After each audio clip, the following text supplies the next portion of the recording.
Shalom Bapak Ibu, Saudara-saudari yang terkasih di dalam Tuhan.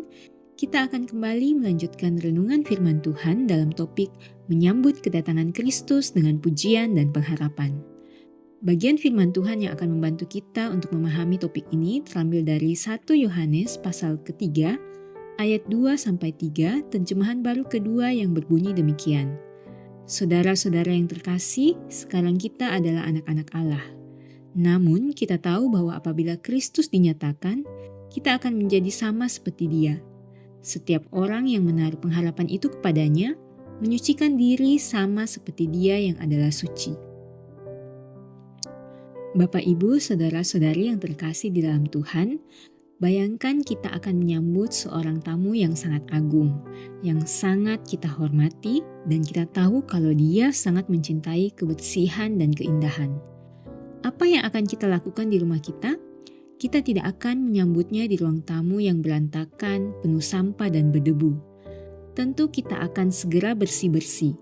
Kita akan menyapu lantainya, membuang sampah, merapikan bantal sofa, dan mungkin meletakkan vas bunga segar. Sekali lagi, hidup kita adalah rumah itu.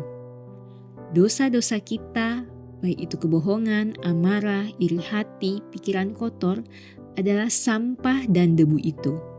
Menyucikan diri adalah tindakan kita bersih-bersih rumah hati kita. Kita melakukannya bukan karena takut dihukum oleh tamu itu jika rumah kita kotor. Kita melakukannya karena kita mengasihi dan menghormati dia. Kita ingin saat dia datang, dia menemukan rumah kita bersih, rapi, dan siap menyambutnya.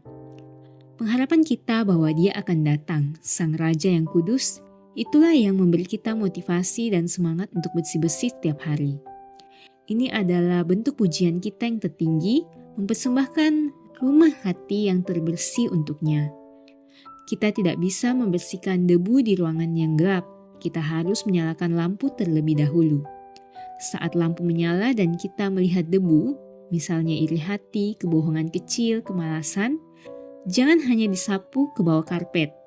Kita harus belajar mengakui itu secara spesifik di hadapan Tuhan. 1 Yohanes pasal 1 ayat 9 berjanji jika kita mengakui dosa, Dia setia dan adil untuk mengampuni dan membersihkan atau menyucikan kita. Pengakuan dosa adalah melihat sampah. Pertobatan adalah mengambil kantong sampah itu dan membuangnya keluar rumah. Ini adalah keputusan sadar untuk berbalik arah. Jika sampah itu adalah kebiasaan buruk menonton sesuatu yang tidak kudus, pertobatan berarti mengambil langkah aktif untuk berhenti. Misalnya memblokir situs atau mencari aktivitas lain. Dan yang terakhir adalah kita mengisi ruangan dengan yang indah, dengan mengganti kebiasaan buruk dengan kebiasaan baik. Jika kita membuang sampah kemarahan, isilah ruangan itu dengan bunga kesabaran dan pengampunan. Ini adalah proses yang harus dilakukan setiap hari sebagai bagian dari berjaga-jaga yang telah kita renungkan beberapa hari yang lalu. Kita bukan bersih-bersih besar setahun sekali, tapi bersih-bersih ringan setiap hari agar rumah hati kita selalu siap menyambut Dia, karena kita tidak tahu kapan Dia akan datang. Pertanyaan untuk kita renungkan bersama, seberapa sering kita meminta Roh Kudus dan firman-Nya menerangi hati kita dan menunjukkan debu dan sarang laba-laba di sudut-sudut hati kita yang tersembunyi, ataukah kita lebih suka membiarkannya tetap gelap? Mari kita berdoa. Ya Tuhan Yesus, Raja kami yang kudus, Engkaulah tamu agung yang kami nanti-nantikan.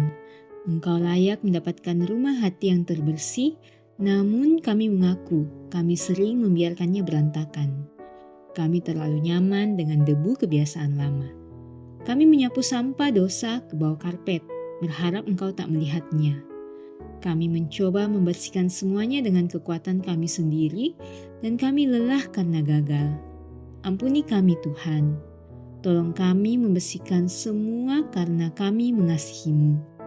Kami rindu saat Engkau datang nanti, Engkau menemukan hati kami bersih, sebuah rumah yang siap menyambut Rajanya yang kudus. Dalam nama Tuhan Yesus kami berdoa. Amin. Demikianlah renungan kita bersama pada hari ini. Kiranya kita boleh terus bertumbuh setiap hari di dalam Tuhan. Amin.